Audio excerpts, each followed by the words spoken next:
Quería contar una anécdota que me pasó hace un tiempito, hace 20 años. ¿Se puede considerar un tiempito? Sí, yo creo que sí, que se permite. Vivía en México, en el sur mexicano, en el estado de Oaxaca, estaba haciendo el segundo año de mi trabajo postdoctoral, que era el impacto del turismo sobre la pobreza en México. Eh, y esto me interesaba mucho. Pero complementariamente al trabajo de postdoctorado, había estado un año en Canadá, el segundo año era en México, anduve trabajando o colaborando, participando en un barrio, en una colonia, como le dicen en México, de muy bajos recursos, en la periferia del lugar donde vivía. Trabajando con chicos a través de cosas relacionadas con el arte y la verdad que la pasé muy, muy bien y recuerdo ese año como un año maravilloso y mágico. Y quería compartir una anécdota por cómo puede ser cierta supremacismo que uno tiene metido adentro y que no se da cuenta hasta que le pasan situaciones como la que quiero compartir, ¿no? Eurocentrismo, supremacismo, no sé, o dar por supuesto cosas que no siempre pasan en todas las latitudes del mundo. No me acordaba bien del nombre de la abuelita, me tuve que poner a buscar en los escritos porque yo escribía esas historias hace un montón de tiempo. Y se llamaba Raquel, se debe llamar Raquel, ojalá se siga llamando Raquel, la abuelita de Vanessa y Felipe. Eran de mis preferidos. Vanessa era muy tímida y Felipe también. La abuelita criaba a sus nietos porque su papá había desaparecido a las primeras de cambio y la mamá había emigrado a Estados Unidos muy prontito. Una situación muy habitual en situaciones muy jodidas, valga la redundancia. Y me acuerdo que la abuelita Raquel me dijo, Alfredo, te quiero invitar al cumpleaños de Vanessa a la casa. Yo, feliz de la vida, fui y antes de ir le llamo y le digo, Raquel, ¿cuál es la talla de su nieta Vanessa para regalarle una camisa, una playera, como creo que dicen en México, ¿no? Una remera. Y la respuesta de Raquel todavía me retumba en mis oídos cuando me dijo, Alfredo, no sé, porque nunca hemos comprado ropa y ella se va poniendo lo que tiene. Una lección de por vida. Uno no puede presuponer que todo es como en su propio metro cuadrado. Arrancamos, Fer, dale play, pon buena música, levanta esto. Hola, hola, hola. Antes de arrancar, Fer, por la segunda opción. Y ustedes dirán, ¿qué le ha pasado a Alfredo esta semana? Ustedes dirán, llevo toda la semana en bucle con estas dos canciones. O sea, todo el tiempo. Una, la otra, la uno, la otra. Ustedes dirán, sí, es la banda de música de esa serie maravillosa que es The White Lotus. Es un espectáculo, es una de las, para mí, una de las mejores series de la última década que de alguna manera se ríe y ridiculiza la decadencia de Estados Unidos de América. Y ustedes entenderán que no es casual la elección de esta canción para el programa de hoy. Es muy, muy interesante cómo se ríe de los ricos, de los multimillonarios que van a esos resorts del mundo cometiendo pelotudeces y ridiculeces. Bueno, estas dos bandas de música, la verdad que no, es fantástico. O sea, pónganla todo el tiempo. Va a venir bien para alejarse de esta coyuntura en la que nos movemos. The White Lotus, y ahora la ponemos en nuestras redes sociales, pero es que llevo todo el tiempo. A ver, Fer, ponela de nuevo otra vez. Anestesia, ¿no? Anestesia, así el tono este. Yo lo recomiendo, de verdad. Si están así sufriendo momentos de infarto político, pongan esta musiquita así todo el tiempo, acompañándonos. Van a pensar en cualquier cosa menos la coyuntura. Así que está bueno que provoque. Ya se han pronunciado. En el chat que tenemos siempre en vivo y directo, tenemos un chat en el grupo y ya han dicho me gusta la primera, me gusta. Iba a preguntar, pero no me atrevo por si no han diferenciado, si están riéndose solo de mí, porque hay caras como decir, Alfredo, ¿qué te ha pasado esta semana? Y no voy a abrir este melón en este momento. Voy a arrancar como siempre con las preguntas habituales. Es la contrapregunta Jesús Quintero. Pues la semana pasada hicimos una pregunta a Jesús Quintero y nos quedamos en responderla a la inversa. ¿No? Creo que nos perdonará Jesús Quintero, ese periodista andaluz que nos escuchará de alguna otra galaxia, nos va a permitir que le hagamos un poco de, ¿no? de manoseo a la pregunta y voy directo. Lean, prepárate porque voy. ¿Qué es lo que A ver, no te pareces a tu mamá? en lo que no me parezco a mi vieja y quizás me parece como en la parte muy extrovertida. O sea, explícate bien, ¿tu mamá es la extrovertida o...? Claro.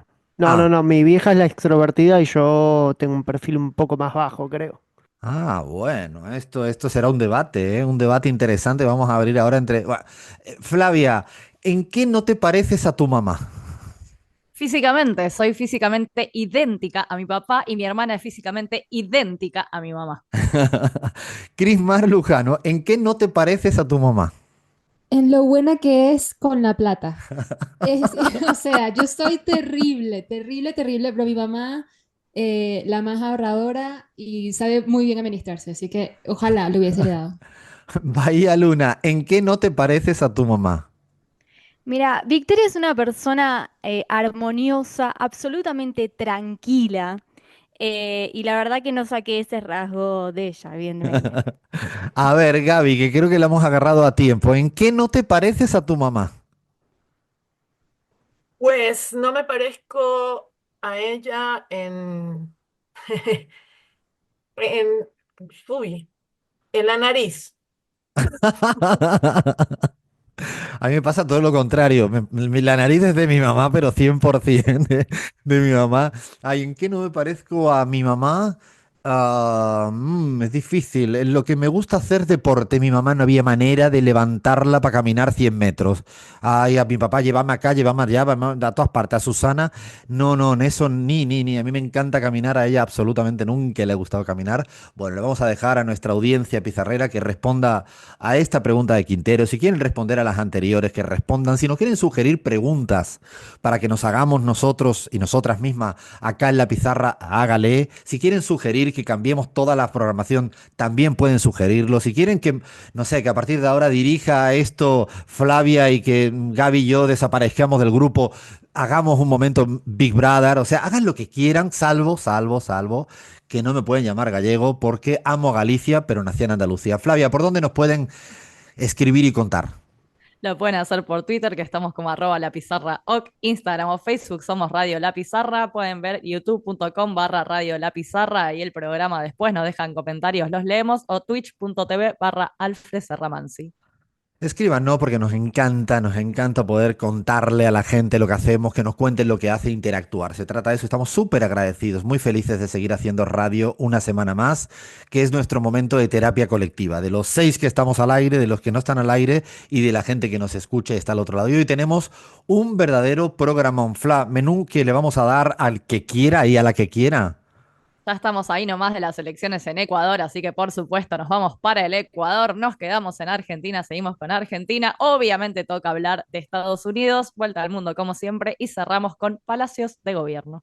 Palacios de gobierno, mamma mía. Así que será la parte más chequeada, las demás internas.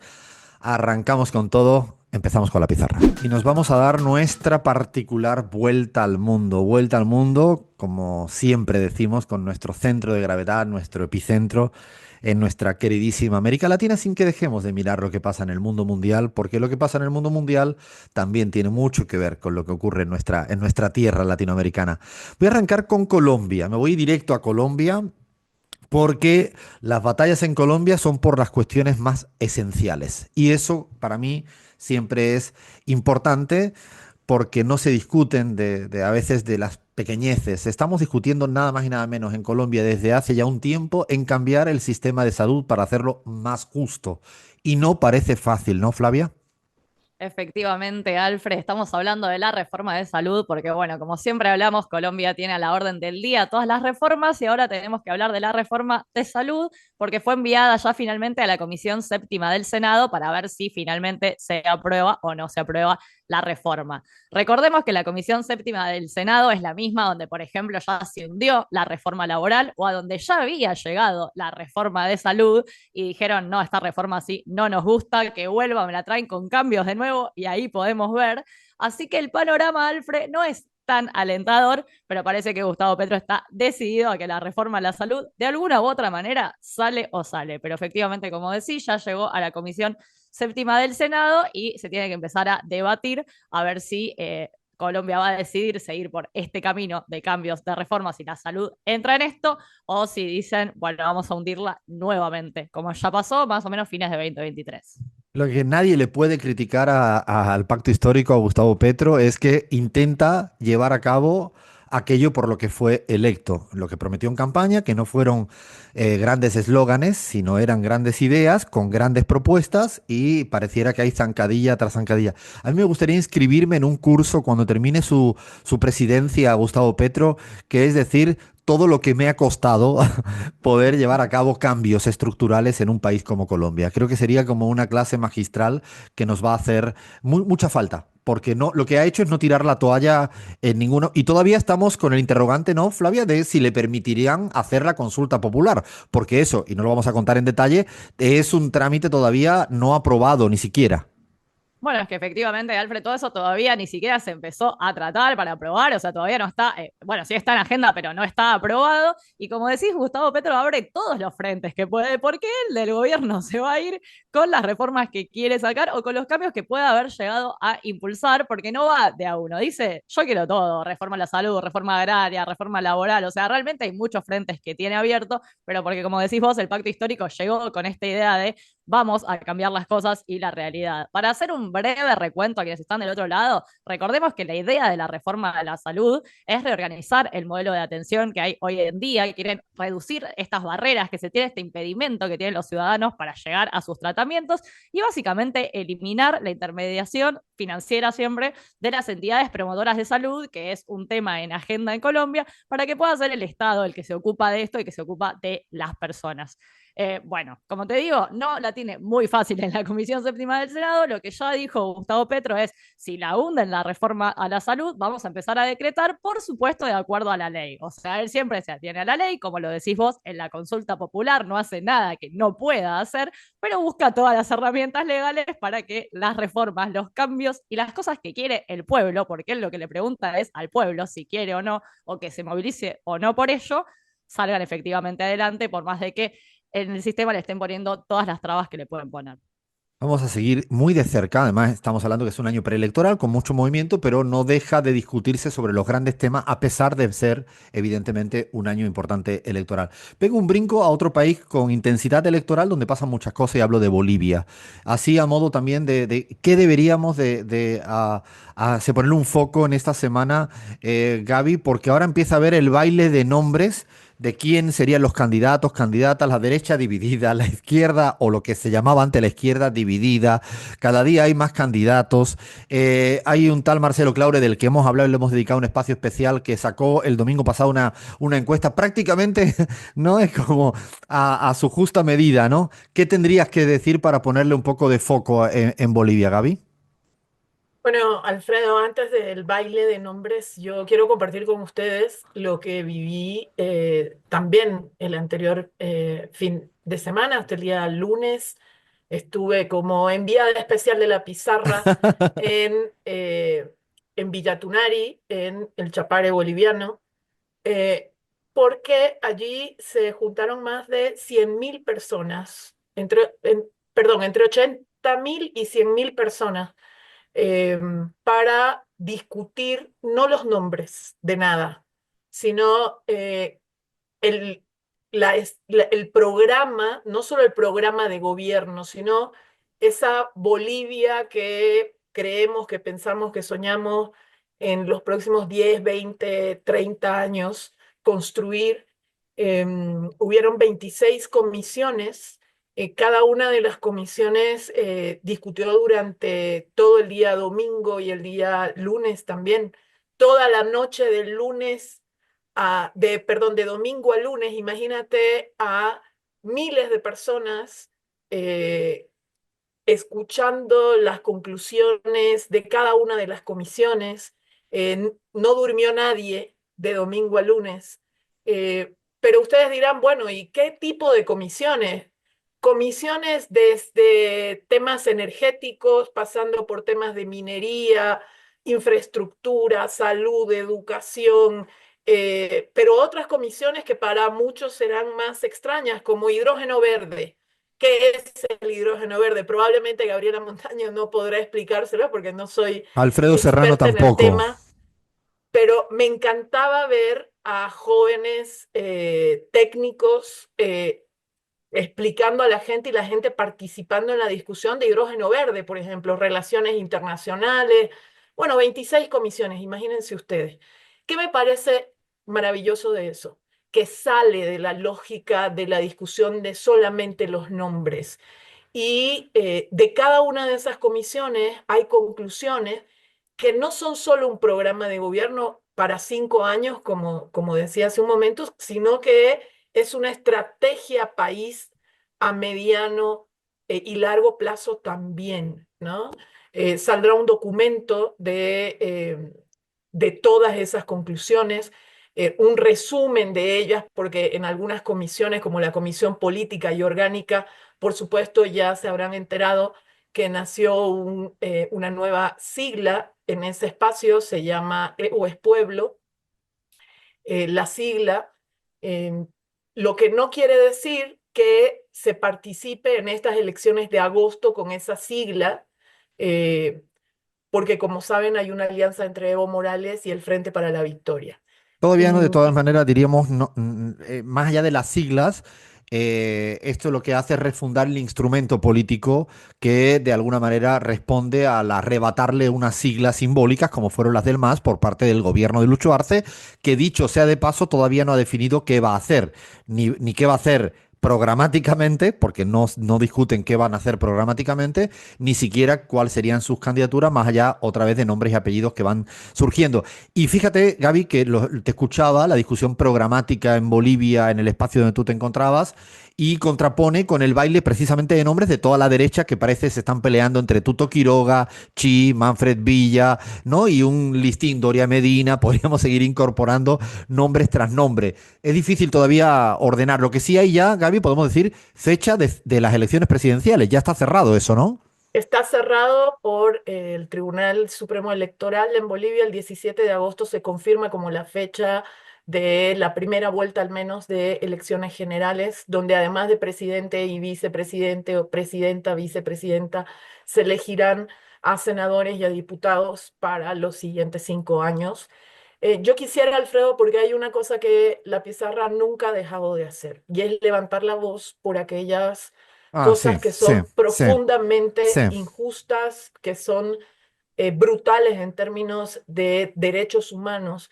Y es que en Bolivia, en los días previos al congreso que hubo en Villatunari, fue asesinado, y hay que decirlo así, porque no tiene otro nombre, fue asesinado un dirigente de la Confederación Única Sindical de Campesinos de Bolivia, de Trabajadores Campesinos de Bolivia, de la CSUCB. eh, el compañero se llamaba Johnny Cruz, un hombre joven, un cuadro muy importante para los sectores jóvenes de esa enorme amalgama de organizaciones sociales que construyó el MAS, que construyó el instrumento político, con un hijo de menos de un mes de nacido, y fue asesinado por la policía en Ibirgarzama. Policía que le disparó, le dio 2 disparos en el cuerpo, uno en el pie y otro por la espalda. Inicialmente, el gobierno había hablado de defensa propia de la policía. Bueno, no conozco ningún acto en defensa propia que pueda responderse con un tiro en la espalda. Lo tenía que decir porque es algo que me preocupa mucho, porque se repiten estas acciones. Sucedió con Evo Morales y quedó en la impunidad. Lo peligrosísimo es que esto siga quedando en la impunidad. Adhiero todas las palabras, creo que no se puede normalizar este tipo de represión violenta que está llevando a muertes, ya no es una, ni dos, ni tres, empieza a ser constante bajo el gobierno de Luis Arce, bajo instituciones públicas como es la policía, que no va a poder decir que no fue, porque incluso empiezan a retroceder y seguramente buscarán un chivo expiatorio interno y esto tiene una responsabilidad institucional porque es frecuente y no nos vamos a quedar callados y le damos la solidaridad absoluta a la familia de Johnny Cruz, a los compañeros, a su familia, a todo el mundo. No, duele en el alma que pase en países que tanto queremos y en procesos que tanto hemos defendido. Seguimos en la pizarra. Y en nuestra particular vuelta al mundo también está lo que está ocurriendo a día de hoy en Francia, en la France. Ahí empiezan a pasar cosas. Ya veníamos repitiendo que se van dando un grado de desorden importante en la política francesa, donde gana un partido en las elecciones, pero eligen a alguien que no representa ese partido. Podría bien ser esto lo que le pasa al Perú en este momento. Bueno, pues esto también pasa en Francia. Y estos días nos hemos encontrado con la inhabilitación, ¿no? De una de sus principales lideresas de la ultraderecha francesa, Le Pen. ¿Qué sería, Lean, lo que podríamos explicar de ese dime y direte? Además, con la respuesta para mí muy singular de su principal adversario político, que es Jean-Luc Mélenchon, ¿no? Creo que ahí hay mucho que repensar sobre lo que está pasando. Sí, Alfredo, en primer lugar, bueno, la noticia es que Marine Le Pen, esta líder de la ultraderecha francesa, que venía de cierta capa caída, también hay que decir, a nivel de su fuerza electoral, fue condenada finalmente a 4 años de prisión, de las cuales 2 tiene cumplimiento efectivo con brazalete electrónico y también suman 5 años de inhabilitación con ejecución provisional, es decir, no podría ejercer ningún tipo de cargo por 5 años. Es una condena que se debe a una causa por malversación de fondos públicos. Según la jueza que la sentenció, Le Pen habría destinado dinero al pago de asesores en el Parlamento Europeo para beneficio del partido, de su partido, el Acuerdo Nacional. Y el tribunal estima que la cantidad asciende a 4 millones de euros, de los cuales por lo menos más de 400.000 corresponderían a la propia Le Pen. La inhabilitación básicamente significa que Le Pen no se puede presentar a ningún cargo, es decir, no va a poder ser candidata en las elecciones presidenciales de 2027, y lo que está haciendo la extrema derecha francesa en respuesta es llamar a la movilización. Hay que ver qué grado de movilización ocurre, cuánto músculo muestran en las calles esta ultraderecha francesa, y empieza a emerger una figura que ya venía emergiendo, que es el joven Jordan Bardella, que no llega ni a los 30 años, que es el actual ¿Tan joven es, presidente. Lean? Yo pensaba que era Sí, joven, pero no tan joven.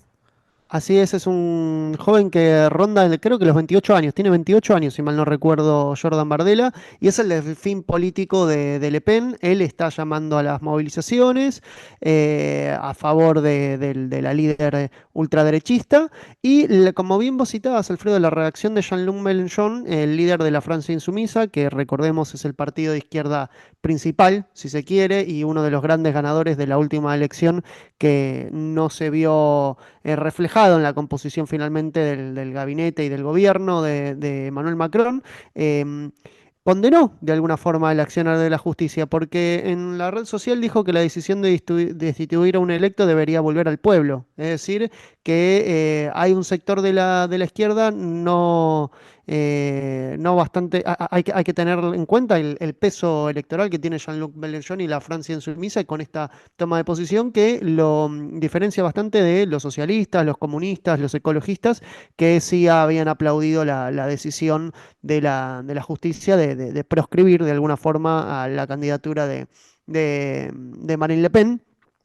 Pero sí, Jean-Luc Mélenchon señala la posibilidad de que la ultraderecha entre en una fase insurreccional, ¿no? Del riesgo sedicioso de la manifestación, de las violencias que puede haber en las calles de estas bandas fascistas, y así que también llamó a una movilización para replicar de alguna forma esta manifestación de la ultraderecha, pero la fecha elegida es el 1 de mayo, que siempre los 1 de mayo franceses suelen ser marchas muy multitudinarias, ¿no? Estamos hablando que esto se produce sobre una sociedad, como diríamos, en búsqueda de muchas cosas, que han habido grandes marchas de chalecos amarillos que estaban cuestionando políticas, que el presidente Macron intenta hacer una salida creyendo que va a salir victorioso y le dan la derrota, que Jean-Luc Mélenchon, que parecía la izquierda francesa ya desaparecida, vuelve a reflotar.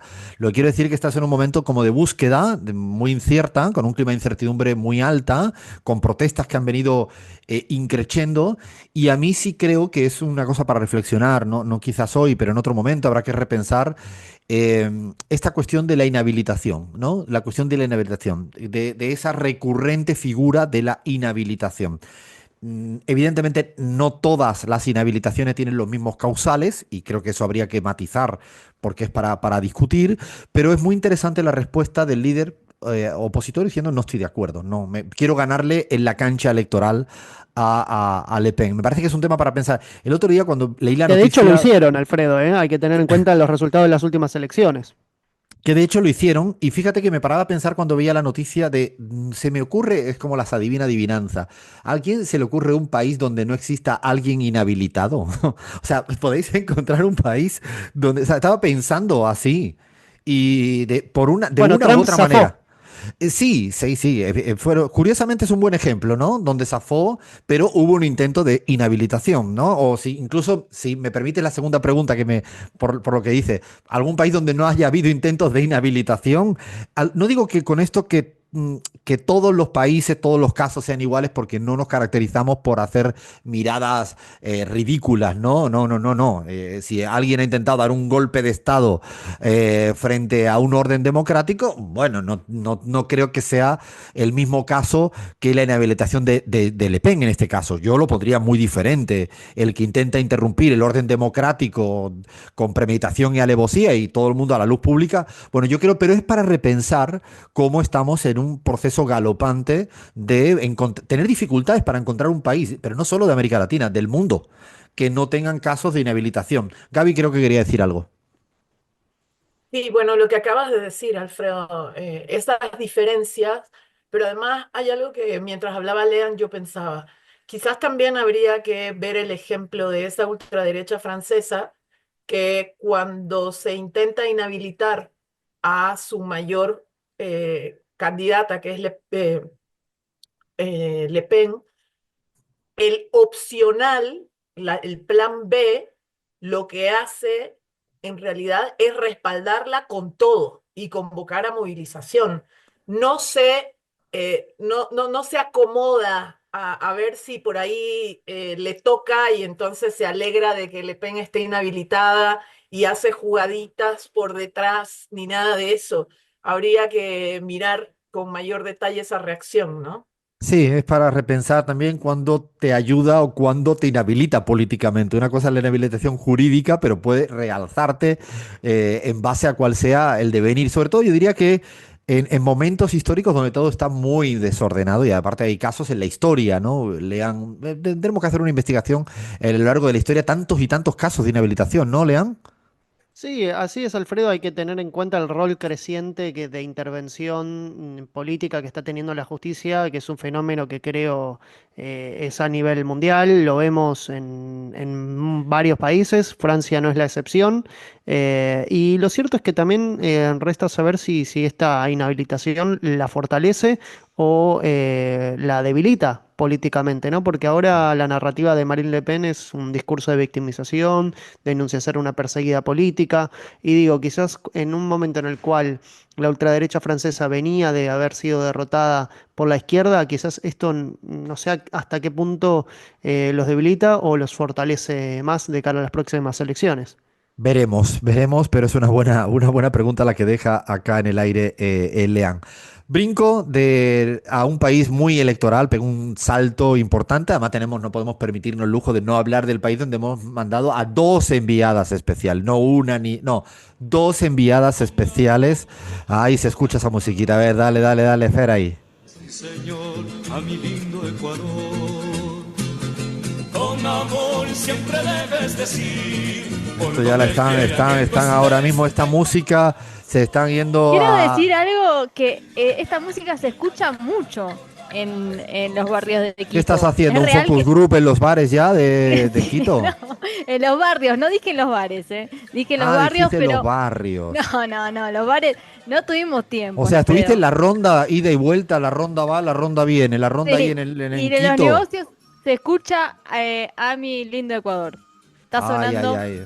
Música hermosa del Ecuador, porque ahora ya sí, nos falta nada, nos faltan una semana prácticamente.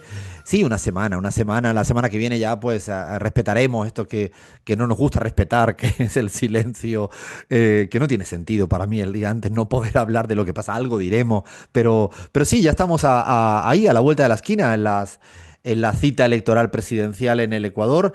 ¿Cuál es a mí me gusta un poco sentir, ya que tenemos ahí a Gaby y a Bahía, qué habéis sentido en el focus group que se hacen los taxis en la esquinita del barrio cuando vas a comprar una botellita de agua? No quiero pensar en una cerveza, una botellita de agua, un yogurt, un poco de... ¿Qué se siente ahí, Gaby? ¿Cómo lo has sentido en este día a día quiteño, que entiendo de dónde estáis?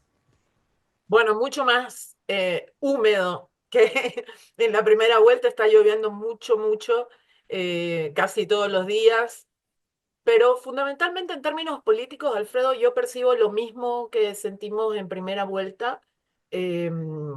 Es una situación un poco más calmada que el 23, eh, aunque guerra sucia hay, eh, permanente, pero es una situación en la que la gente se ve menos afectada directamente. Recordemos que el 23 hubo un candidato asesinado, hubo una serie de situaciones que no se han dado en estos días en Ecuador.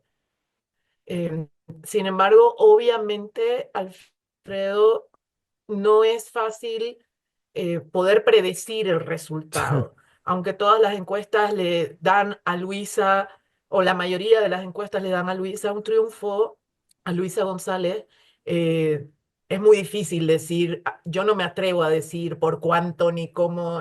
La verdad es que Yo eso es algo pensaba, que en una pensaba que me segunda lo vuelta ibais es a mucho más decir ahí. difícil. ¿Para qué crees que hemos enviado a las enviadas? ¿Ustedes piensan que esto es de paseo? Yo pensaba que hoy ya teníamos el resultado en primicia en la pizarra. O sea, Bahía, ¿tú tienes el resultado por ahí? ¿Te lo han dado en algún sitio? No, pero leí un tuit de un analista político que se llama Alfredo Serrano Mancilla que decía algo de por dónde venía el Me la resultado. jugué esta semana. O sea, tú no ¿Cómo te sabes, la me jugaste, la jugué esta Alfredo? semana. Incluso yo no sabía que existía, voy a decir una confidencia. Yo no sabía que existía una cosa que se llama Grok. ¿Se puede llamar Grok? Es Grok, Sí, ¿no? No sabía que existía Grok, disculpen, pero no sabía aquí. El Todo el que equipo, usa yo, Bukele.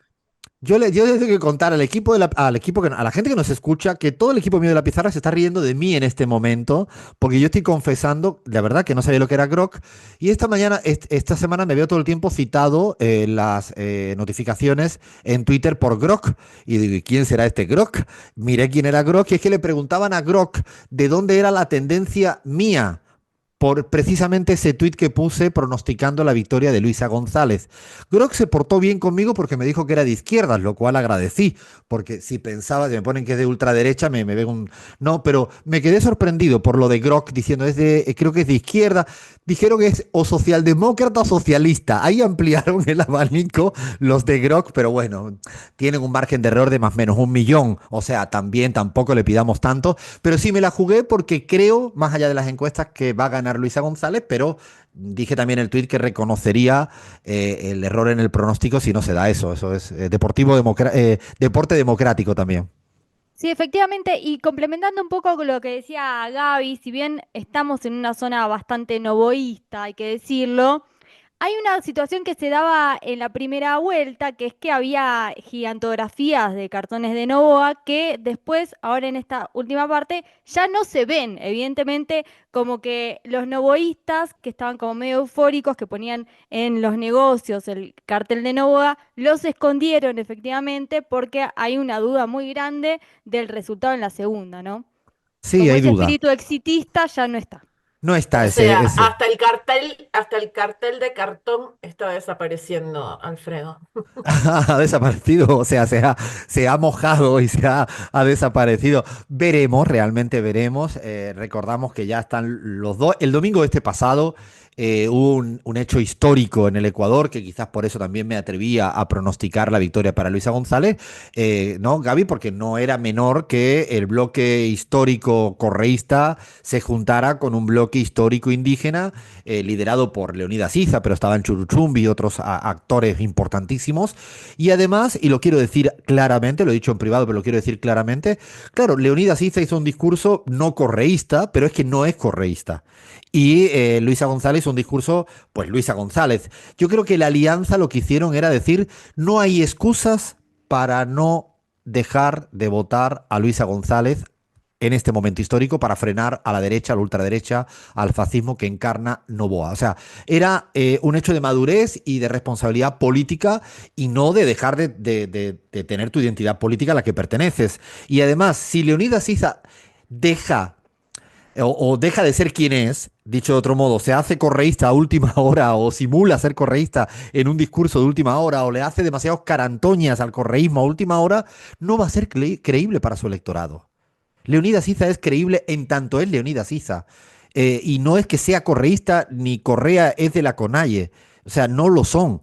Pero yo creo que se juntan por una razón mayor, ¿no, Gaby? Así es, yo creo que una de las frases más repetidas en todo ese evento fue ni un solo voto para la derecha. Y eso fue repetido no solo varias veces por Isa, sino por Churuchumbi, como tú dijiste, y por otros liderazgos indígenas. A mí me parece, además de una madurez que en las últimas dos elecciones, 21 y 23, esto no había sucedido de esa manera. Entonces hay un cambio que es importantísimo ponerlo sobre la mesa. Es un hecho histórico, no pasó en el 21 donde Yacu Pérez pidió el nulo ideológico que llegó a un 19% y no pasó ni en el 21 ni en el 23. Dime, Bahía. Sí, y también quería complementar que más allá de ni un solo voto a la derecha, se firmó un acuerdo muy importante con 25 puntos en diferentes temáticas que tienen que ver también con un programa que pueden llegar a tener en conjunto si efectivamente llegan a una coalición de gobierno, ¿no? Que hay ejes temáticos en los que sí están de acuerdo y van a trabajar en ese sentido. Es que además es esto que insiste, que plantea Bahía, es efectivamente es un tema más programático. Hay temas que además van a ser controversiales, no se van a poner de acuerdo a fácil, pero yo creo que es una discusión saludable, sana para la democracia, para los avances. Uno estará de acuerdo en un punto, otros en otro. Evidentemente, la mayoría la representa el correísmo. Y yo además creo, y por eso también me atreví a hacer el pronóstico, que hay un efecto arrastre de última hora, y esto que decían las dos, que el marco dominante hoy no es de victoria de Noboa, luego puede pasar cualquier cosa, y hay un efecto arrastre de última hora, de los que van a votar en las últimas 48 horas, que yo sigo insistiendo que mal llamamos indecisos, que son personas que deciden a última hora. Aparte, no va a haber cambios en la participación significativa, es estable, 80-81%. No creo que haya grandes cambios en ese asunto. Y también me parece que lo advertiste, Gaby, la semana pasada, pero seguimos poniendo el énfasis y lo hemos hablado en privado esta semana. Por favor, que no haya ningún tipo de golpe institucional y que no permitan los controles electorales, los conteos electorales rápidos, porque hay ese rum rum que no quieren dejar hacer el trabajo a los delegados de los partidos in situ en cada una de las escuelas, ¿no, Gaby? Sí es, Alfredo, y bueno, tiene que ver con que el CNE ha emitido resoluciones que han generado ese rum rum del que tú hablabas.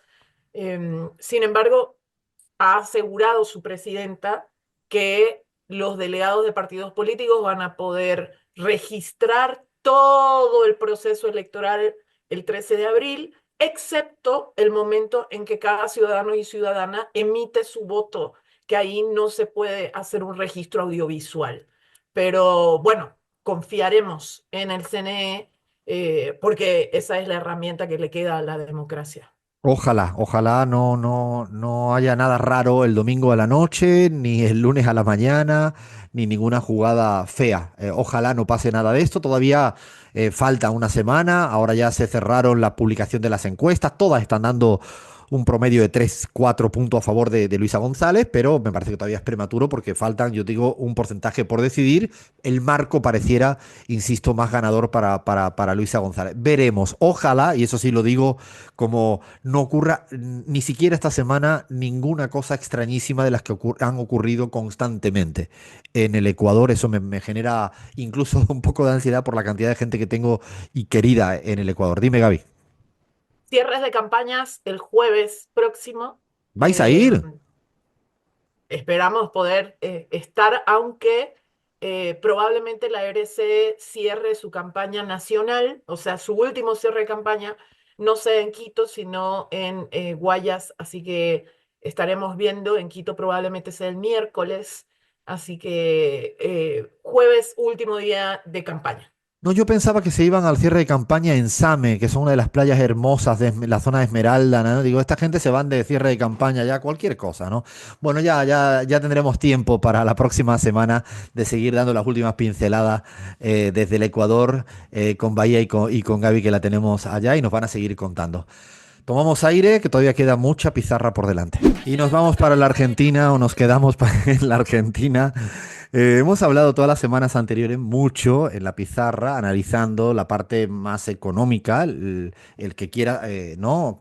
Ver o escuchar o compartir. Están en nuestro canal YouTube, está en el canal YouTube de Radio 10, de Canal Red Latinoamérica, del propio de la pizarra, los análisis más economicistas de lo que viene haciendo Javier Milei en su laberinto, en el cual, pues, con la lógica Milei, pareciera que no le dan las respuestas a los problemas de Milei, ¿no? Hoy, si miras cómo ha ido evolucionando el riesgo país desde su criptoestafa, pues está disparado, ¿no? El riesgo país. Digo porque a él le importa el riesgo país, ¿no? Le importa generar dólares y no tiene dólares. Digo, los problemas de Milei no los resuelve Milei con su propio libreto, Milei. O sea, tiene ahí un problema existencial fuerte. Pero quería solo dedicarle unos minutos a este momento también para una brevísima reflexión respecto a la oposición a Milei. A la oposición a Milei, una muy humilde y modesta sugerencia. ¿No sería más interesante que todas las diferentes facciones que no están de acuerdo con Javier Milei, sobre todo aquellas que incluso ya conformaron un frente común en las anteriores citas electorales, ¿no? Tanto en el 19 como en el 23, y que tienen ciertas proximidades ideológicas, ¿no? Quizás es más difícil ponerse de acuerdo con algunas otras facciones que no son del bloque nacional popular porque pertenecen al centro derecha, ¿no? Pienso en Larreta, por ejemplo, ¿no? O algunas otras que se ubican en la avenida del medio porque nunca saben muy bien si están en un sitio o están en otro, aunque quizás en algunos momentos tácticos puedan contribuir a estar en contra de Milei, como ahora en las últimas votaciones respecto a la asunción de las dos figuras que no van a estar en el máximo órgano jurídico de un país, ¿no? Pero más allá de eso, insisto, aquellas facciones que tienen ciertas proximidades ideológicas, cercanías, ¿no sería más interesante que en vez de estar discutiendo sobre aspectos exageradamente tácticos y sobre los nombres y apellidos de quienes conforman las listas, empezaran simplemente a ponerse de acuerdo en cuáles son las 3, 4 iniciativas legislativas que quisieran llevar a cabo el día después de las elecciones intermedias legislativas? No sería, a lo mejor yo a veces siento que pierdo un poco ¿no? el sentido de las cosas, pero si yo me tuviera que poner o intentar poner de acuerdo con una persona para llevar un objetivo, lo primero que discutiría es sobre el objetivo. No sé si estoy diciendo una cosa un poco sacada del redil de la lógica política, pero no tendría un cierto grado de coherencia que todas estas lógicas, discrepancias que pueden existir en la política y en la democracia, en la confección de listas y cada vez que hay una instancia electoral, que son normales y van a existir siempre, ¿no podría haber un canal previo a esas discusiones de quiénes son las personas que conforman las listas o incluso aspectos tácticos que no son baladí, pero que seguramente son menos importantes que las leyes para las cuales quieres conformar parte de un órgano legislativo? ¿No sería un poco un momento de ponerse uno y el otro y la otra y el otro en la mesa para decir cuáles son las 3 leyes que podríamos llevar a cabo en el órgano legislativo a nivel nacional y en las diferentes instancias, en las diferentes provincias? Y después de ponerse de acuerdo seguramente en cuáles serían las 3 iniciativas legislativas fundamentales, que aunque no se tengan las mayoría, ya es la construcción de un objetivo común, que le da respuesta a una sociedad que está esperando respuesta y no discusiones respecto a nombres y apellidos, ni siquiera cuestiones tácticas, que insisto, no son baladí, pero no son tan importantes como la discusión o el acuerdo sobre los temas para los cuales te presenta una legislativa. O yo no entiendo muy bien la política, disculpen, o 3 puntos suspensivos. Seguimos en la pizarra. Y nos vamos con esta música hermosa de Tracy Chapman a los Estados Unidos de América. Nos vamos para los Estados Unidos de América porque, a ver si yo lo digo bien, me tienen que ayudar, de verdad, ¿eh? Y pido que me ayude Chris, pero que me ayude Fla, que me ayude Bahía, Lean y Gaby. Esta semana se ha celebrado el Día de la Liberación. Estoy diciéndolo bien, ¿no? O sea, no... ¿Cómo se dice esto en inglés? Cris, ayúdame, porfa, porque si no, Zoe se va a reír de mí. Zoe es mi sobrina. ¿Cómo se diría exactamente el nombre que le ha dicho el señor Donald Trump a la celebración de esta semana? Liberation Day, Alfredo. Día de la Liberation. liberación, de todas maneras. Liberation Day, o sea, pero este día, y lo pregunto ahora desde la ignorancia, ¿no existía o existía y coincide con otra fecha histórica que yo desconozco en las efemérides de Estados Unidos? ¿O es él dijo, o sea, porque hay que tener un ego grande, va a decir, hoy voy a celebrar, imagínense, ¿no? El Día de la Liberación. O sea, ¿esto es cosa propia del señor Donald Trump? Pero ¿y cómo no va a ser cosa propia del señor Donald Trump, Alfredo, si su personalidad es esa, ¿no? Casi que gobierna por plebiscito, es decir, tira un nombre ribombante y luego al sonar de los aplausos, entonces muestra todo lo demás.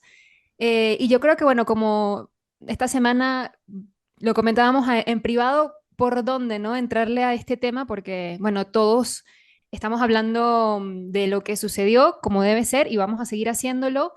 Pero yo creo que más allá de entender cómo Donald Trump y su gobierno, no sé, por ejemplo, hizo el cálculo de los aranceles que estuvo y fue trending ¿El topic, sorteo ¿no? te refieres? Sí, Yo estoy prácticamente. convencido que fue un sorteo. Era cuando mi madre iba al bingo.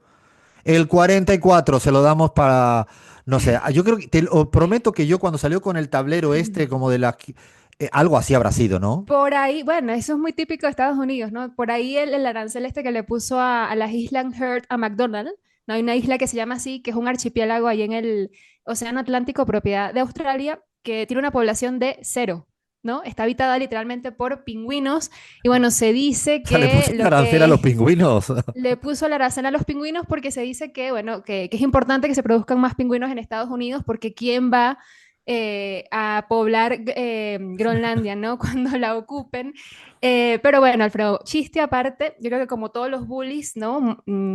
Es su propia vulnerabilidad lo que le empuja a atacar, ¿no? Detrás de esa retórica grandilocuente, imperial de Donald Trump, se esconde realmente un gran talón de Aquiles que hace que Estados Unidos, bueno, sea mucho más débil de lo que realmente parece. De hecho, esta imposición de aranceles es una señal en sí misma, ¿no? Del declive de Estados Unidos más que una afirmación imperial. Entonces yo creo que habría que empezar a preguntarse, ¿no? Las razones de por qué, más allá de lo obvio, de lo coyuntural. Por ejemplo, ¿cuál es el estado de las finanzas públicas, ¿no? de Estados Unidos? Porque recordemos que Donald Trump hizo campaña y ganó, de hecho, ¿no? Logró consolidar apoyos alrededor de una gran promesa que era las rebajas en el 2026 de los impuestos para las empresas ya establecidas durante al menos su mandato, ¿no? Del 35 al 21% y reducirlas incluso aún más hasta el 15%. Lo que pasa es que Trump no va a poder hacer nada de esto porque a menos, ¿no? de que logre contener, en este caso, la dinámica y el peso de la deuda pública. ¿Cuánto debe Estados Unidos? Os digo, a mí agarren la calculadora para entender la dimensión de la deuda que tiene los Estados Unidos de América. O sea, yo voy a apuntar porque los ceros ya no sé cuántos voy a tener que poner. A ver. Son 12 ceros, me parece. Más de 36 billones de dólares, Alfredo. 36 billones de dólares con B de burro. O sea, 36 billones de dólares, que es el acumulado de todos los déficits fiscal que ha tenido este gobierno y déficit comercial. Un país que está dolarizado tiene doble deuda. Deuda por un lado, lo que ingresa y gasta públicamente y lo que compra y vende con el mundo. Como ellos tienen la maquinita de darle a los dólares, ellos dicen, bueno, si tenemos la maquinita vamos a gastar todo lo que podamos en armamento, en meternos en todas las guerras habidas y por haber, vamos a comprarle al mundo lo que nos da la real gana, porque tenemos una maquinita que no le emite, ¿no?, dólares. Bueno, al final se han encontrado, y creo que es un dato, 36 billones de dólares es el estado actual de las cuentas en Estados Unidos de América. Ustedes dirán, pero ¿por qué se han endeudado tanto, tanto, tanto y no pasa nada? Bueno, pues porque si hacemos un repaso en la historia, ¿no? Desde los acuerdos de Bretton Woods, en el momento post Segunda Guerra Mundial, lo que se le dice al mundo es el papel con un verde, el dólar, es la moneda oficial del mundo. Lo voy a decir de una manera muy sencilla, ¿no? Es la moneda, es el billete oficial del mundo, es el que vale. Este es el billete que vale. Claro, primero le dicen, para que este billete valga, tienes que tener respaldo en oro. O sea, tantos dólares como oro tenga. Eso es la primera etapa. Pero en un momento determinado eran tan poderosos, tan poderosos, tan poderosos, que el señor Nixon dijo, ay, ya no, ya le vamos a quitar lo del oro y ahora somos tan poderosos que ¿quién nos van a discutir a nosotros? No, que el dólar no vale en el mundo. Si ya venimos diciéndole durante 16, 17 años que la monedita oficial... Claro, cuando una cosa la quiere todo el mundo, porque tienes el Fondo Monetario Internacional, ¿no? Porque Claro que tiene el sí. armamento, porque tiene el poderío militar. Claro, cuando yo le digo a todo el mundo, tenéis que agarrar este billetito, porque si no, os invado, os penalizo, os sanciono, os aplico una fórmula Fondo Monetario Internacional. Ahí sí, ¿no? Ahí Chris dice, queremos dólares. No es que la gente quiera dólares, es que impusieron la hegemonía del dólar, Sí. ¿no? Así es, Alfredo. Y bueno, aprovechando lo que dices, porque sucede algo, por ejemplo, con el tema de la deuda del déficit fiscal de Estados Unidos, y es que el país, bueno, está obligado a encontrar cada año compradores para al menos 2.000 billones de dólares, ¿no? Adicionales de los del bono del tesoro, que es una cantidad, para que tengan una magnitud de lo mucho que es ligeramente inferior al PIB de una potencia económica como Francia. Se deben colocar en los mercados estos bonos, ¿no? Con la esperanza de no tener que aumentar las tasas de interés ofrecidas para poder atraer a los inversores. Y de ahí justamente es donde viene estos aranceles punitivos, ¿no? Porque para Trump y su equipo, en este caso, bueno, es una forma de intentar obligar a otros países a comprar y poseer más títulos estadounidenses, y de este modo Estados Unidos pueda financiar pues su creciente déficit público y mantener bajo control los tipos de deuda, porque si no, no van a tener inversores que básicamente quieran pues comprarle, ¿no?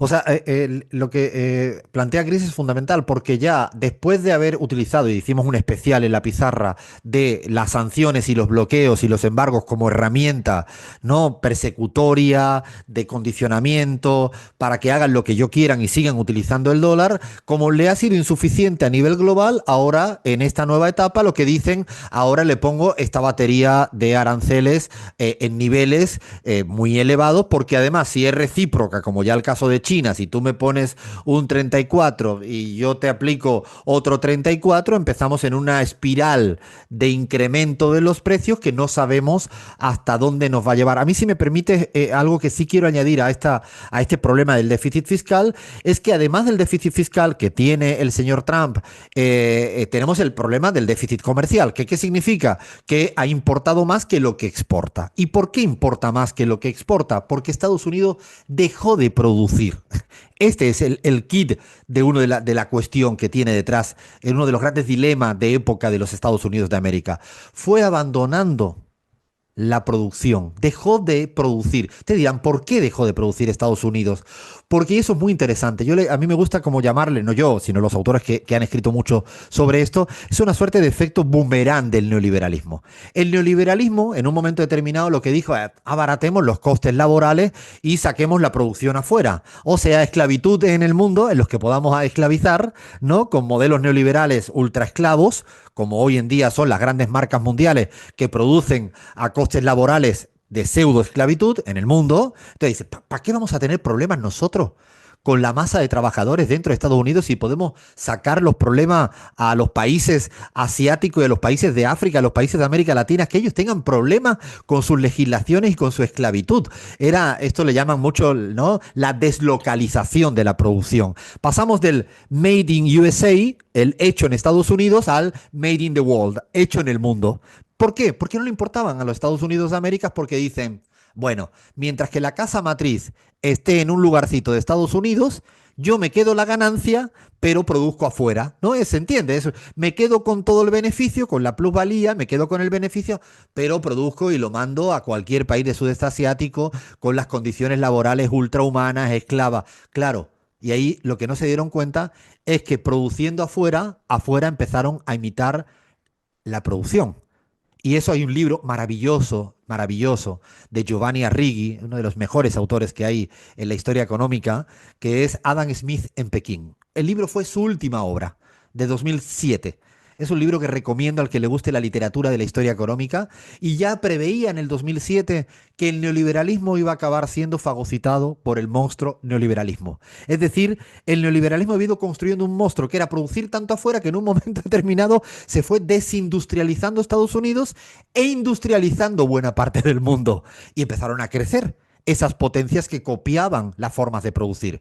Sudeste asiático, fantástico. Corea del Sur, ¿no? Evidentemente hablamos de China, podemos hablar de India en el sector farmacéutico, podemos hablar de Vietnam. O sea, está muy estudiado esto a nivel global. Y claro, ahí van apareciendo potencias. China, India, Corea del Sur. Tanto así que empiezan a producir, y empiezan a producir mejor, y empiezan a desbancar a la producción global, y empiezan a echarle un pulso, una disputa geoeconómica que Donald Trump no sabe por dónde resolverla. Y no sabe, o sea, lo peor que hay del declive de una gran potencia es cuando tienes que administrar ese declive de la gran potencia. Ya ha pasado a lo largo de la historia, pasó al Reino Unido cuando pierde la hegemonía de la libra esterlina en el mundo, ¿no? Ahora le está pasando a Estados Unidos, y es sumamente interesante cómo los aranceles es una suerte de, yo diría que manotada de ahogado de Donald Trump. Por eso es importante, con esta deuda que decía Chris, con este déficit, con esta desdolarización creciente, ¿no? Porque, cuidado, el mundo no es tonto, y la última reunión de los BRICS, nada más y nada menos, Brasil, Rusia, China, India y Sudáfrica, con 40 países más, dicen, pero ¿por qué no vamos a relacionar nosotros económicamente con el dólar si podemos relacionarnos con nuestras monedas? Esta desdolarización, esta posible moneda BRICS que trabajaron en la última cumbre, ha puesto muy nervioso a un imperio decadente, ¿no, Chris? Están en un momento donde no le encuentran la vuelta, ¿no? En este sentido, y ahí la patada de ahogado es aranceles para todos y todas y pingüinos. También para los pingüinos, todo, aranceles para todo el mundo, Alfredo, definitivamente como un bingo. Y bueno, la hacías tú muy bien la representación en esta geopolítica de los aranceles trumpistas, ¿no? Porque, bueno, en la línea con lo que comentabas, hace muy poquito, ¿no? Una semana prácticamente, el vicepresidente de Estados Unidos, J.D. Vance, bueno, dio un discurso en el que dijo básicamente esto, ¿no? Y por eso, o sea, de ahí que los países, no solamente los más pobres, sean objetos de estos aranceles más elevados, ¿no? Hasta de más del 50%, pero también el objetivo, o una de las, sí, uno de los objetivos vendría a ser, ¿no? Impedir que la globalización de alguna manera funcione para los países emergentes según esta misma visión. Yo quería comentar dos cosas, no sé cuánto tiempo nos queda, pero es muy importante, estuve leyendo hace poco y me pareció bastante interesante encontrarle, o sea, quién es el asesor de Trump, o ¿no? ¿Quién diseñó básicamente esta estrategia? Pues Donald Trump no sabemos si es tan inteligente como para hacerlo, ¿no? 6 bancarrotas en su historia como empresario, así que bueno, se llama Stephen Miran. Y es el principal artífice de este técnico, al menos de este proyecto económico del presidente estadounidense, probablemente uno de los asesores más importantes y menos conocidos o menos mencionados al menos. Y él, tras la victoria de Donald Trump en noviembre, publicó un documento extenso que fue criticado incluso por Nobels de Economía, ¿no? Que era estratégico para esta nueva administración y decía, o él exponía ahí básicamente un problema en forma de trilema, ¿no? Que era conciliar 3 objetivos difíciles de alcanzar, al menos simultáneamente, que era encontrar la financiación para estos 5.000 billones de dólares de nueva deuda adicional, ¿no? Debido a las reducciones de impuestos que quiere llevar a cabo Donald Trump. A continuación, devaluar el dólar para que Estados Unidos pueda exportar más e importar menos. Y por último, mantener bajo los rendimientos de la deuda estadounidense a fin de preservar los tipos de interés moderados y garantizar, obviamente, el estatus y la hegemonía del dólar como moneda de reserva dominante del mundo. Así que es un documento muy interesante y por ahí no tiran pistas bastante obvias de lo que están haciendo y de lo que quieren hacer y los motivos por los cuales. Claro, ya, además vamos a colgar ese documento en nuestras redes sociales porque es compleja la toma de decisión del por qué hace estas salidas desesperadas en este momento histórico. Teniendo en cuenta, además, que, claro, por ejemplo, ¿no? Cuando hablamos de la importancia de no tener la hegemonía absoluta, en los últimos 20 años en el mundo se pasaba de tener de cada 10 monedas que tú guardabas de reservas, 7 eran el dólar y 3 el resto, el 70%, 30%. En la actualidad ya no es el 70, sino el 60%. O sea, ha caído 10 puntos, que es muchísimo, en 2 décadas. Significa esto que, claro, ante el riesgo de no tener capacidad productiva, el riesgo de no tener capacidad de hegemonía del dólar, el riesgo, que no lo hemos dicho, pero hay que añadirlo, que desde sus embargos y sus sanciones ha provocado que el mundo incluso esté preparado para transar sin tener que pasar por el famoso SWIFT, que es el código interbancario estadounidense. Eso ha provocado que Rusia y China se relacionen entre sí sin necesidad de tener que pedirle que la transacción pase por Washington o por ningún banco de Estados Unidos. Todo esto provoca una dificultad. Teniendo en cuenta, yo sí quisiera decirlo, que cuidado, que estamos diciendo que se está poniendo en jaque el libre comercio. No, yo ahí sería muy prudente. El libre comercio hace mucho tiempo que no existe porque hay algo que se llaman barreras para arancelarias, que significa te pongo barreras a que entre tu producto porque no cumple una norma de calidad, porque no cumple una exigencia fitosanitaria, porque no cumple una determinada cuota de importación. Estas barreras, que no son aranceles, cuidado que las viene practicando Estados Unidos y Europa y las grandes potencias hace mucho tiempo. O sea, no sería sensacionalista en decir que está en jaque hoy en día una discusión proteccionismo, libre comercio. Es un poco más complicado. Y dejamos para el final el momento de ¿y qué va a pasar a partir de ahora? Nosotros sabemos qué va a pasar en la pizarra. No tenemos ni la remota idea de lo que va a pasar. O sea, todos los agoreros que ya no paran de decir, pues esto es como la pandemia, no saben lo de libros que se escribieron en el momento, que explicaban cuáles iban a ser las consecuencias, la humanidad se va a hacer peor, mejor, partir por la mitad, dividir por 3, ¿no? Que eran todos. Yo recuerdo a Álvaro García Linera que me dijo: Alfredo, evitemos hacer análisis precoces. Bueno, yo creo que nadie en este momento sabe el devenir de esta situación, esta disputa global. No sabemos si va a ser una espiral inflacionaria, si va a haber una Cuidado, que también Trump lo ha demostrado con México, ¿no, Chris? Que tiró 2 fichas para adelante, una ficha para atrás, ¿no? O sea, ¿será que quiere negociar otras cosas? O sea, ¿qué quiere? Digo, no sé, eso digo porque también, por eso pongo muchos interrogantes y tenemos claridad que no sabemos lo que va a pasar, ¿no? Por supuesto, es que esto realmente, y lo han dicho ellos, de hecho, por ahí salió el hijo de Donald Trump diciendo, yo evitaría ser el último que intente negociar el tema de los aranceles porque para ellos es básicamente una medida, sí, de coacción, ¿no? Primero, para que otras naciones se adhieran a demandas no relacionadas al comercio, ¿no? Esta es justamente la clave del asunto y es esa naturaleza, pues, punitiva de estos supuestos aranceles recíprocos, pero también de todo lo que está haciendo. México, por ese lado, ha dicho, bueno, aquí no, Aquí hay mucho pueblo y la verdad es que, bueno, la estrategia de Claudia Sheinbaum creo que ha dado buenos resultados. Un dato para cerrar, y esto que lo ponen por ahí en las redes sociales como si es la gran cosa, realmente, bueno, si vemos los números, hay una encuesta recién publicada, ¿no? Unas horas antes del anuncio del Día de la Liberación, Alfredo, que decía que la popularidad del presidente estadounidense, pues, ha disminuido. Disminuido muy poquito, tiene 43% de aprobación en este momento, pero se trata de la cifra más baja desde su investidura del 20 de enero. Y si se comparan, por ejemplo, con el expresidente Biden, ¿no? En abril de 2021 tenía 10 puntos más.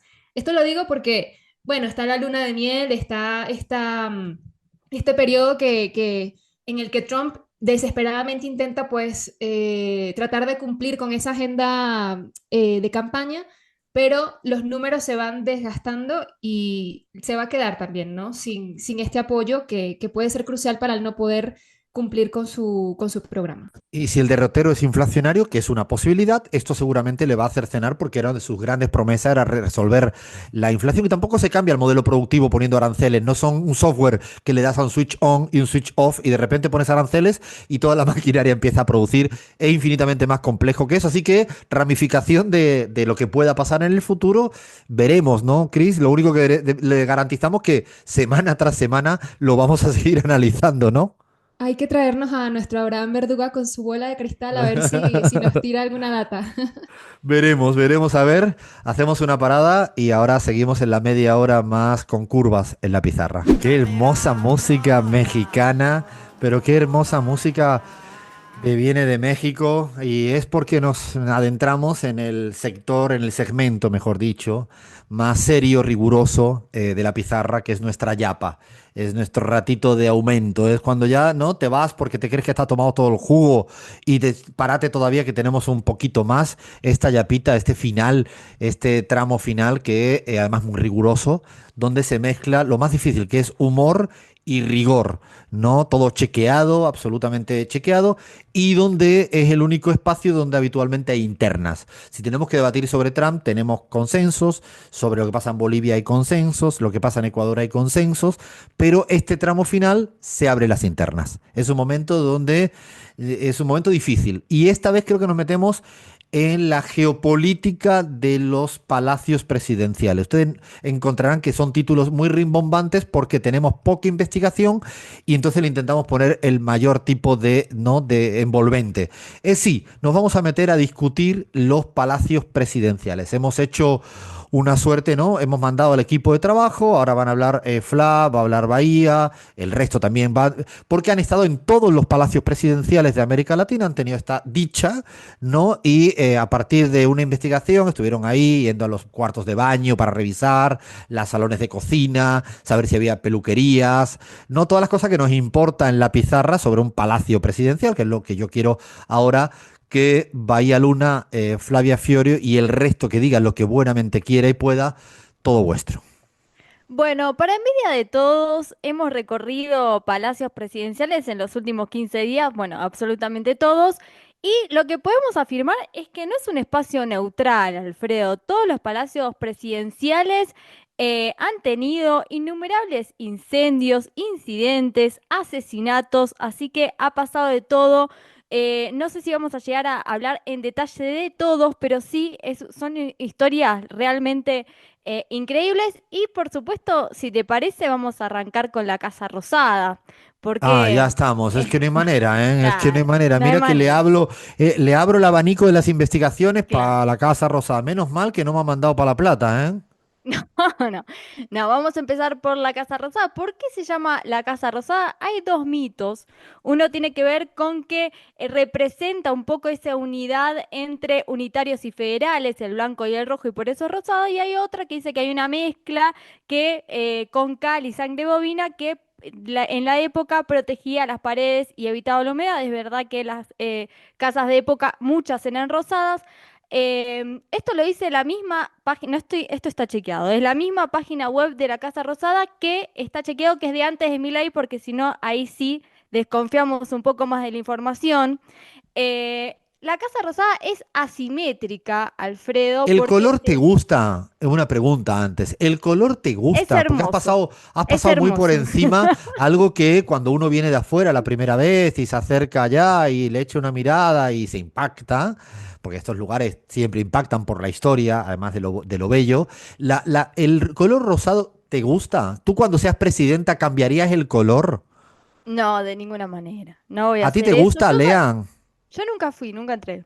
¿Tú, A mí me gusta. Yo banco el color rosadito ese medio salvaje. Flavia? Me encanta, obvio, es como tener la casa de Barbie, pero casa de gobierno. Al resto no le voy a preguntar, pero y una pregunta, ¿han entrado a la Casa Rosada alguna vez? Flavia, Lean o Bahía. Como pésima argentina, jamás. Y, Fui f- varias Bahía- veces, varias veces. Bueno, ¿qué te pareció por dentro, Lean? Es muy linda. Hay algunas cuestiones de reformas muy polémicas que le hizo el gobierno de Macri. Que si mal no recuerdo, demolieron una escalera de mármol para construir una parte en porcelanato, cosas de mal gusto típico de Mauricio Macri, que en general siempre tuvo un mal gusto con esas cosas. Claro. Habitaciones de descanso, ¿no? Bueno, dos datos más de la Casa Rosada. Hubo un solo presidente que vivió ahí, que era Roque Sáenz Peña, entre 1910 y 1914 porque tenía muchos problemas de salud y no podía trasladarse, así que residió ahí. Y otra es que se vieron rastros arqueológicos en el patio de las Palmeras. Este es un patio muy conocido en la Casa Rosada en 1905 cuando se realizaron excavaciones ahí en la fuente y según un arqueólogo podrían tratarse de piedras utilizadas por querandíes, así que esos son los datos curiosos de la Casa ¿Se Rosada. encontraron Hay cuestiones otro, paranormales o cuestiones energéticas o fantasmas? No hay data de Seguro que esto, ¿no? sí, seguro bueno, que sí. se han hecho limpias. Mauricio Macri cuando Claro. asumió como presidente hizo una limpia del No, despacho pensé que había hecho una presidencial. sucia. Perdón. También, pero hizo una limpieza del despacho presidencial por las dudas. Y recordemos como dato que no sé si pasa en todas las casas de gobierno, debe pasar en muchas, o sea, creo que es una cuestión de Estado, pero recordemos como dato que tiene un helipuerto, ¿no? Que en nuestro caso lo utilizamos. O sea, en el caso de la Casa Rosada, ese helipuerto ha sido utilizado para que un helicóptero pase a buscar a un expresidente. Es verdad que tiene el helipuerto ahí arriba, que es muy particular. Pues se ve a veces cuando llegan los presidentes desde la Quinta de Olivos, ¿no? Que es donde viven acá en la Argentina. A ver, vámonos a otro sitio, vámonos a otra casa presidencial. ¿A dónde me Voy yo. lleváis? Te llevo a Colombia, Alfredo, ya que estamos ahí en modo Colombia, nos vamos directo a la Casa de Nariño, que tenemos ahí sus particularidades de este Palacio de Gobierno de Colombia, porque hay un hall, que bueno, esto pasa también en nuevamente muchos palacios presidenciales, que es un hall dedicado a expresidentes, ¿no? Cada vez que hay un nuevo presidente se corren las fotografías de los anteriores, en este caso a la izquierda, y se van corriendo como bueno, viene Petro, se corre la fotografía, Duque, se corre la fotografía, Santos, van corriendo, pero hay una fotografía que no se mueve nunca, que es la de Simón Bolívar. Esa fotografía tiene su lugar explícito y tiene que estar siempre en el mismo lugar. Simón Bolívar no se mueve en la Casa de Nariño. Por Interesante, otro porque yo lado, creía que cuando llegó Iván Duque, Uribe, que odian a Bolívar y que son pro Santander, habían seguro la tirado a querían uno y bajar. levantado a otro, me imagino, ¿eh? No me hubiera extrañado que tuvieran ganas, pero bueno, dicen que no se puede hacer ahí en Colombia. Después, en los jardines de la Casa de Nariño, está el primer observatorio astronómico que se construyó en toda América. Este está en los jardines de la Casa de Nariño, así que si tienen la oportunidad de visitar, pidan ir al primer observatorio astronómico. Y este dato a mí me encanta porque creo que un poco justamente habla de lo que veníamos hablando, Alfredo, en la vuelta al mundo, que es que en 2022, cuando asume Petro, reabrió al público calles y plazas aledañas a la Casa de Nariño, a la sede presidencial, que estaban cerradas ya desde hace más de 20 años, estaban valladas por motivos de seguridad, y a mí me parece un lindo dato tener un presidente que diga, reabramos este espacio y que se acerque la gente, ¿no? En vez de alejarse. Porque ese es un debate, ¿no? Algunas casas presidenciales que están en medio de ciertas ciudades y que tienen calles aledañas muy pegadas y casas muy Claro. enfrente, ¿no? Es como si te preguntan, ¿dónde vive ahí enfrente de la casa Nariño, ¿no? ¿No? Digo, Sí. y es verdad que Es que de tiene, hecho está muy pues, céntrica, sí. muy céntrica y las calles aledañas de la plaza, de la casa Nariño están muy pegadas, literalmente muy pegadas, y es cierto que debe ser un contratiempo cotidiano importante para los vecinos y vecinas del lugar. A ver, ¿a dónde me lleváis ahora? Y A ver, vamos a Bahía. Ecuador, ¿no? Ya que estamos acá, Ay, qué el bonito es Palacio, Carondelet, qué qué lindo. lindo es El Carondelet. Cardondelet, pero además el casco histórico de Ecuador es realmente hermoso, es uno de los más históricos y lindos de América Latina. Y tenemos este palacio que tiene un legado de Bolívar porque recibió a José de Sucre y al libertador Simón Bolívar en varias ocasiones y Bolívar se maravilló con la elegancia y la austeridad del edificio y se dice que quedó encantado No, con se quedó valor de... encantado de Manuelita Sáenz cuando pasó allí, iba entrando a la Plaza Grande y allí Bueno, Alfredo, yo estoy Manuelita lo... hablando Ah, perdón, perdón, de la perdón, historia perdón. Esa es la oficial. historia también, es la historia real El de chusmerío, La gran Manuelita Sáenz, que claro. además era una generala, pero así, ¿eh? No se crean que era la hija de la alta burguesía contra la oligarquía, no, no, pero es verdad que Bolívar también quiso mucho a lo que es el Palacio de Carondelet, ¿no? De hecho, el mito es que él mismo lo habría llamado así. No está chequeado, pero hay gente que plantea que él fue el que le puso el nombre.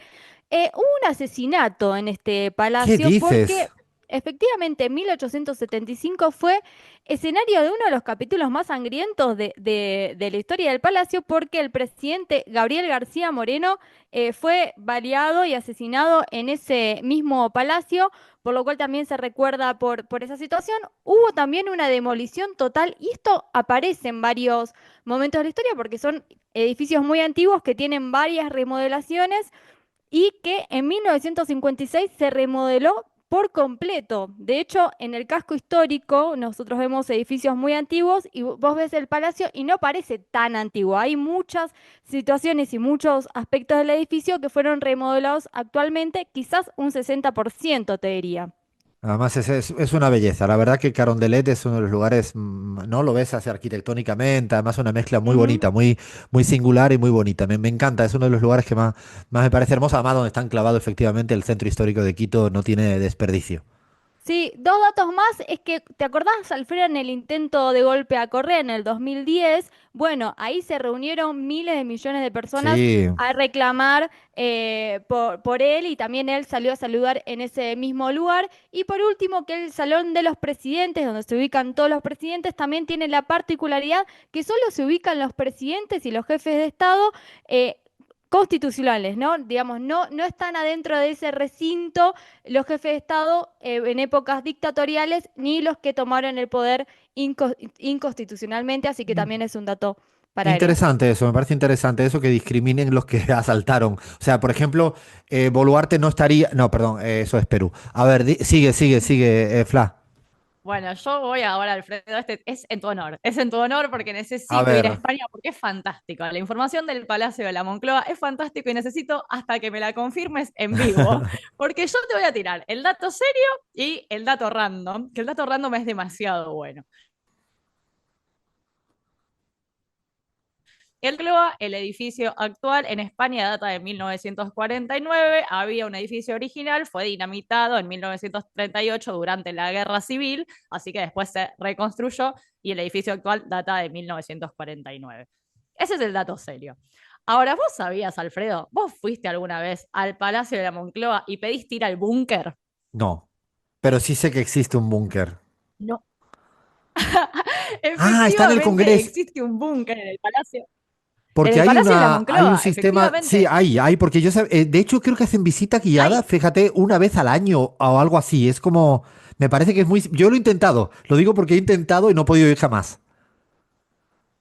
Mira, yo te voy a decir este dato que es buenísimo, que es que efectivamente hay un búnker en el Palacio de la Moncloa. Pedro Sánchez habló de ese búnker, contó un poco de intimidad, ya que bueno, tiene acceso. Dijo que son como 7 plantas bajo tierra, que ante una emergencia nuclear tenés autonomía para sobrevivir más o menos poco más de 2 meses, que hay en ese búnker cafetería, habitaciones para las autoridades, y que él lo visitó como si fuera un museo y también lo visitó en época de pandemia. Pero hay un dato que me parece fantástico, que es que, si ustedes se acuerdan, cuando estábamos por cambiar el milenio de 1999 al 2000, todo el mundo pensaba que se acababa el mundo, que se venía un fallo informático, que el cambio de milenio iba a traer el fin del mundo, básicamente, y parece que en España se lo tomaron muy en serio, porque está el dicho que en una noche vieja, la de 1999 a 2000, ciertas personas de la presidencia, incluidos Álvarez Cascos, que en ese momento era vicepresidente primero del gobierno, pasaron esa noche encerrados en el búnker de la Moncloa. No sea cosa que hubiera un fallo informático, se cayera el mundo, ellos estaban en el búnker. ¿Te imaginas todo el gobierno del Partido Popular ahí metidito en el búnker, asustado por si el mundo se caía?